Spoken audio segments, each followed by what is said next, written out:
Télétravail, chômage partiel, visioconférence et masque en entreprise, le monde du travail change directement sous nos yeux, suspendus au sursaut de la crise sanitaire et économique.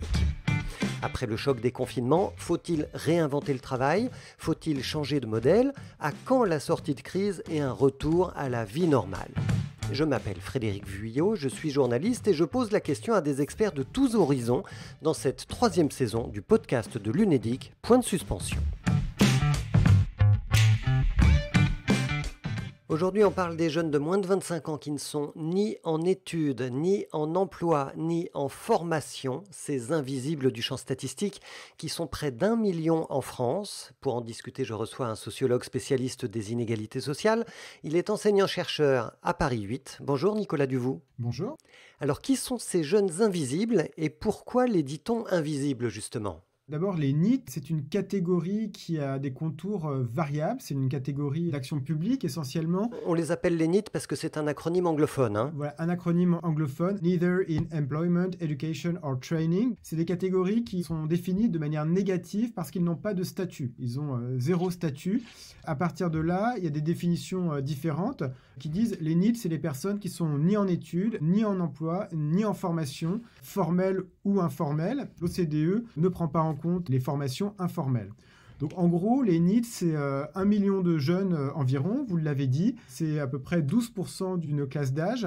Et globalement, ce sont des jeunes qui sont en contact avec donc, le service public de l'emploi pour la majorité d'entre eux et qui sont inactifs ou au chômage. Et en gros, les jeunes au chômage représentent 50% à peu près des NEET.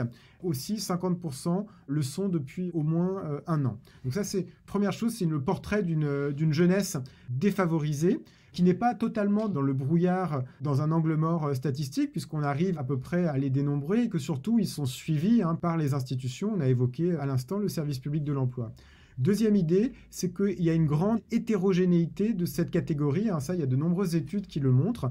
Et vous avez, par exemple, l'INJEP qui a montré que vous aviez différentes catégories de NEET qui n'étaient pas tous nécessairement défavorisés. Vous avez des personnes qui sont nouvellement diplômés du supérieur et en recherche d'emploi, des bacheliers en attente de reprise d'études, des parents au foyer par contre éloignés du marché du travail et des diplômés de l'enseignement professionnel au chômage. Et vous avez une catégorie de non-diplômés qui sont à peu près 1/5, 20% des NEET, qui sont par contre extrêmement vulnérables et qui sont les non-diplômés. Alors ça, c'est pour leur profil. Est-ce qu'ils sont aujourd'hui plus nombreux qu'avant la crise sanitaire ? Ça, c'est difficile de vous répondre. Il est certain que la crise sanitaire a eu des effets extrêmement durs sur les jeunes, à la fois en termes de ressources, parce qu'il y a tout un ensemble de petits boulots, par exemple, qui se sont arrêtés, ou dans des secteurs qui sont à l'arrêt. Vous avez aussi des problèmes d'isolement social, des problèmes qui sont vraiment presque, on va dire, de ressources, mais aussi de conditions de vie et des problèmes psychiques. Dire qu'on a vu augmenter le nombre de NEET, c'est prématuré. On n'a pas une vision encore suffisamment précise de la situation. Il est évident qu'aujourd'hui, la situation des jeunes les plus défavorisés, mais pas seulement, s'est dégradée très fortement. Par contre, il est tout à fait aussi possible qu'on n'ait pas une vision complète du phénomène parce qu'il y a encore des questions d'inscription, par exemple, dans le service public de l'emploi qui peuvent poser des problèmes de mesure. Donc, ils ne sont pas tout à fait invisibles, mais on n'y voit quand même pas tout à fait très clair en ce qui les concerne.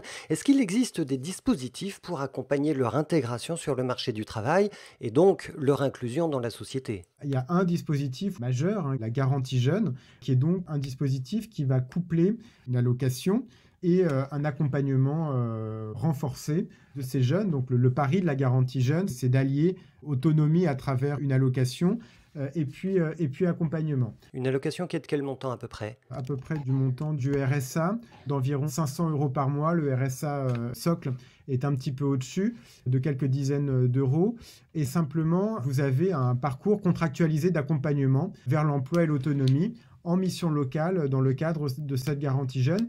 Et vous avez une pluralité aujourd'hui de dispositifs qui sont mis en œuvre pour justement faciliter la transition vers l'emploi et l'activité professionnelle des jeunes.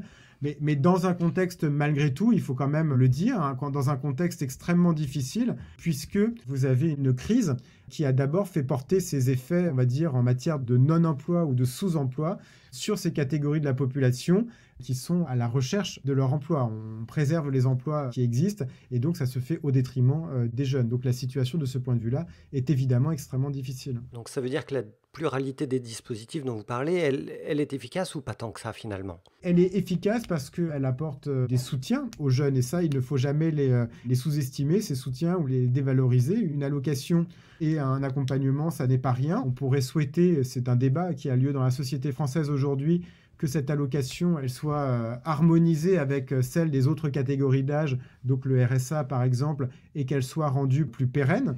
Donc ça, et qu'elle ne soit pas contingentée, comme c'est le cas de la garantie jeune. Donc il y a des discussions sur la protection sociale qui est apportée à ces jeunes. Et il y a une autre question qui est la capacité de l'accompagnement à transformer l'essai, si on peut dire, d'un suivi social vers un retour à l'emploi et de retrouver une autonomie ou de trouver une autonomie durable sur le marché du travail. Et ça, évidemment, c'est beaucoup plus compliqué parce que autant les institutions peuvent accompagner les jeunes et les protéger, mais les faire accéder à des formations qualifiantes ou à des emplois, c'est évidemment plus compliqué. Mais ça ne veut pas dire, évidemment, que ces mesures sont inutiles ou qu'elles ne produisent pas d'effets positifs. Et alors, quelles solutions, selon vous, devraient être privilégiées pour insérer davantage ces NEET, ces jeunes, dans la société? Pour ceux qui sont vraiment en difficulté et pour qui surtout le cadre scolaire n'a pas été un lieu d'épanouissement, c'est le moins de le dire, mais pour qui il y a eu des ruptures avec la scolarité, peut-être que des formations courtes qui ont une espèce de distance avec le cadre scolaire et la répétition du cadre scolaire qu'on va pouvoir trouver dans nombre de formations tout au long de la vie ou de formations continues peuvent être utiles, encore une fois, pour les jeunes les plus défavorisés et les plus éloignés de l'emploi et des institutions. Et donc ça, c'est par exemple ce qu'on a pu observer dans le cadre d'une expérimentation d'une association qui s'appelle l'École des plombiers du numérique, sur laquelle une étude sociologique a pu être réalisée et qui fait de l'intermédiation entre des secteurs en tension et puis des jeunes qui sont souvent accompagnés par la mission locale.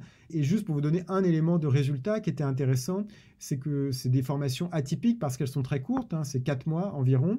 Et ces 4 mois de formation, en réalité, pour les jeunes qui sont dans la précarité, dans l'intérim, dans des contrats extrêmement courts, 4 mois pour eux, c'est déjà une formation très longue qui les inscrit dans une temporalité qui est déjà à leur échelle vécue, assez longue et peut-être le maximum qu'ils peuvent envisager. Donc, on n'a pas forcément des repères qui sont les mêmes quand on va construire de l'action publique et quand on va la recevoir, quand on va être la personne qui en est le destinataire. Et donc ça, c'est un paramètre, je pense, très important pour le segment le plus défavorisé des NEET. C'est très éclairant. Merci beaucoup Nicolas Duvaux pour votre expertise. Merci à vous. C'était Point de suspension, le podcast de l'UNEDIC qui décrypte les transformations du monde du travail en donnant la parole aux experts.